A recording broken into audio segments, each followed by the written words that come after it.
Yo, JD here, Tyrrell Limitless, and as you can see, back on F1 2020 as always, and we are back with some online racing, this time in 25% lobbies, and this is at the Bahrain Short Circuit, which we have featured on a couple of videos on this channel because I absolutely love this track. So this is just a complete open lobby, random grid. We're starting on the medium tyres in the Alfa Romeo, and as the lights go up, we're in P14, get a pretty sluggish start here as people just love to make it 3 or 4 wide going here, but we absolutely steamroll down the inside and people going up into P9, temporarily P8, then back to P11, then we're just going all over the place at the moment. A couple of people, my teammate goes completely off and we're trying to go to the inside as the racing point has completely spun round and we're into P8 behind the Red Bull, trying to get this move done early, but then deciding to think a little bit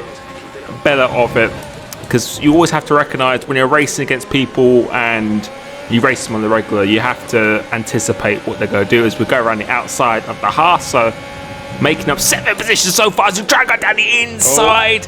Wasn't going to quite work on that occasion regarding Linux. I know he's a good driver and pretty aggressive as well, so again, something probably needed to do this. We've been hit from behind with the guy, I'm not sure who it is, I think that's the Haas who hit me from behind, so we've got back down to P8 and we've got to go fast. Or HXRC in the Ferrari also making a move as well. The guy who did my graphics, make sure you check him out. He is very, very good when it comes to making those sort of things. As we try and go around the outside of the house, but as we go for the right hander, it looks like he's completely lost control. Are you okay, HRC? Oh, and the Red Bull has also done the same thing as well. So we're going into P6. And I really enjoy just playing in these lobbies. Now we can get into room. And this is a way, especially when I first started doing F1 seriously in 2012, 2013, this is all I ever used to do. I used to just do 25% races online against anyone. And it really, I feel it really, really does help you learn how to drive this game properly, because you have to manage the tyre wear, you have to pit, you have to enable setups most of the time, although we're on default here today.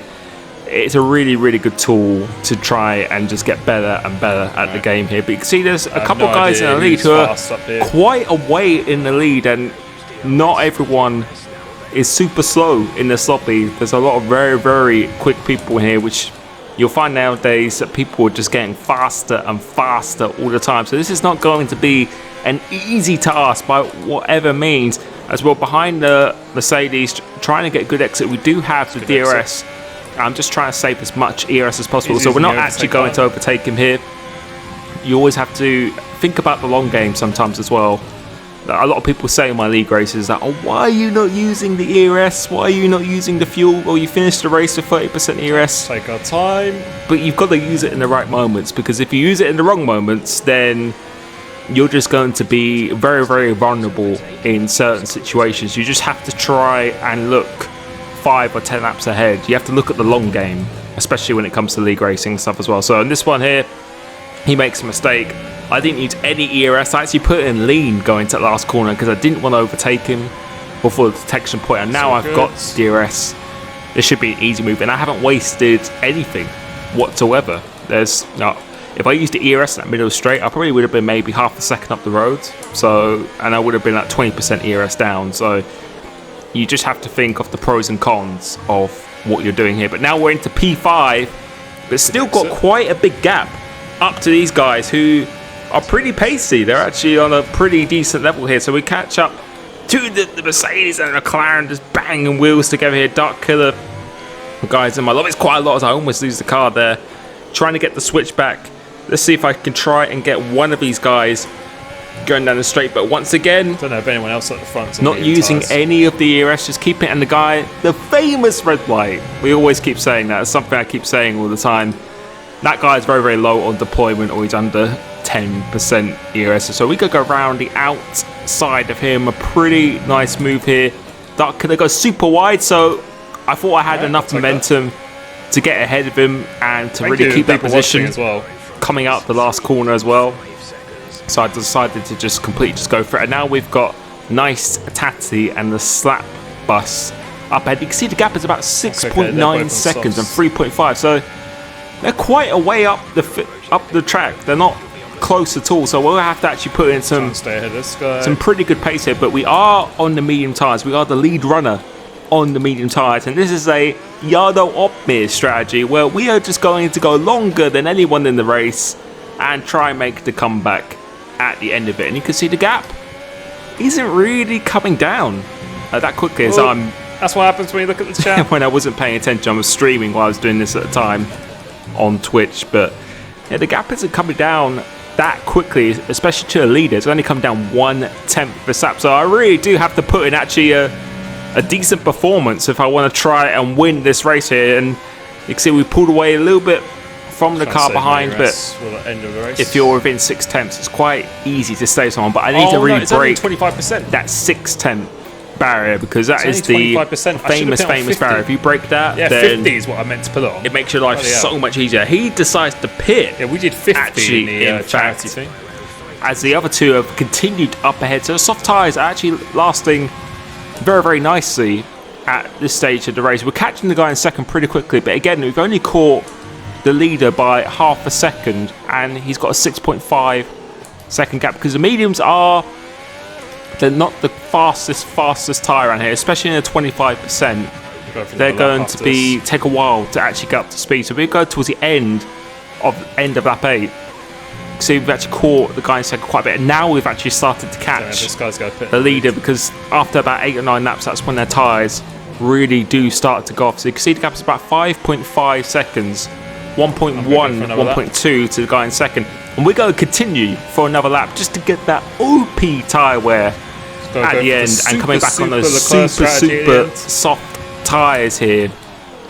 And I was anticipating that I would actually probably even get a little bit of an overcut, because when they come out the pits, the medium tyres, they just take a very, very long time to generate heat. So I wasn't expecting them to actually undercut me by anything. If anything, I think I'm actually going to gain quite a bit of time in them. So remember those gaps with the 5.5 and the 1.1, 1.2 from Nice Tatty and the slap bar. So coming in on this in lap again, not using too much of the ERS. We want to save it towards the end of the race, because there is still quite a sizable gap that we do need to close down, and we are using default setups, as I said. And see, I keep on going wide into that last corner, and quite a lot of corners. The default setup is not the easiest thing in the world to actually use around track. So we spot the braking point for the pits pretty nicely.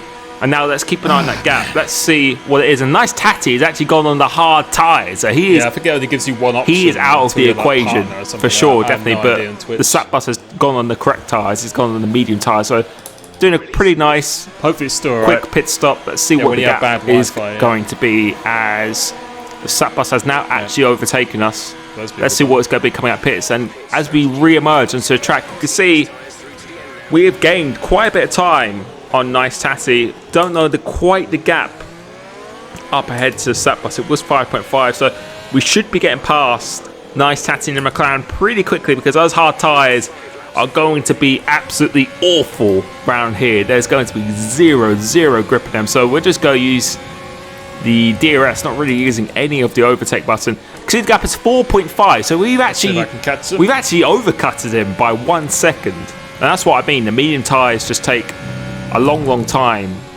to heat up, and that's something you definitely have to consider when you're doing league racing and stuff as well. But having this kind of information from a race like this I don't know why that guy can really benefit you in a league race, because there's some tracks where the undercut is very powerful, and other tracks where the overcut is actually a viable option. So see, my teammate has gone into the pits. You can see we've already gained quite a bit of time, as Freddie Grums has actually pitted the slap bus. You can see gained another 6/10 on that lap itself here. 59.8 actually the fastest lap of the race. So we're not going to try and go for the fastest lap again. We're just going to conserve our ERS. If we're catching him at a very good pace, then you don't need to blow all of your ERS, because if he is just saving his ERS for when I actually catch him and then use it on the last lap, there's really nothing I can actually do. So again, a lot of people, when I see them watch league races and people drive, they're thinking, oh, he's not on the pace, or why is he dropping back so much? I think some of those drivers Okay, are the ones who are actually thinking about the race in the long term, and that's what matters at the end of the day. That matters is the end result, not how good you're looking during the race or how close you're following behind someone. So for me, when I'm catching him here about a second a lap, so I should be getting onto the back of him Save my within the next ERS 2 laps. when it matters. Then I'm going to have all the power available to overtake him, because I don't know what he's doing. For all I know, he could be on 90% ERS and just waiting for me to get onto the back of him. And if he deploys all of it and I have nothing, if I used my ERS, then it'd be very, very hard for me to actually overtake him. So I always recommend to try and drive as, obviously, as fast as you can, of course, but to always try and have some animation in your arsenal. So basically just making sure you just always have something to use. You don't want to really be going to the end of the race with 0% ERS, because on the last lap you could spin, there could be a safety car or virtual safety car, that anything could happen. So you always just got to keep yourself prepared. Now I'm going to use a little bit because I want to make sure I get the DRS. As I think he's about to get the DRS on the ghost car ahead. So I want to make sure I'm in the DRS zone for this middle straight at least, just to put him under a bit of pressure. There's another car, a Ferrari, up ahead of him as well. So I think he's actually going to get the benefit of the DRS here.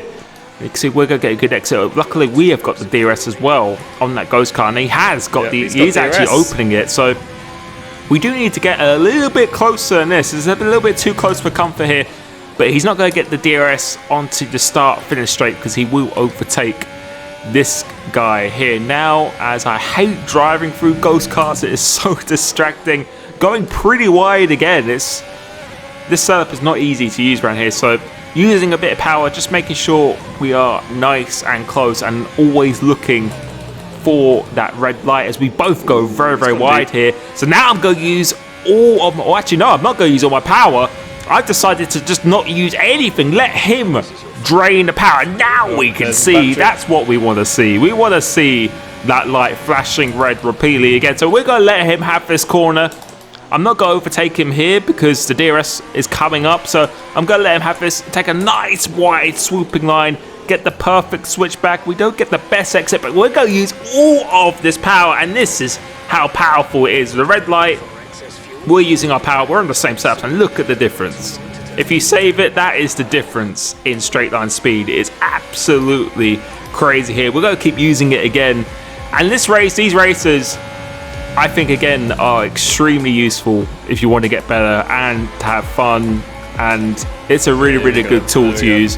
We're going to use the rest of our ERS, performing the Jarno Opmeer strategy, just a 1 lap extra where he just charges back through the field.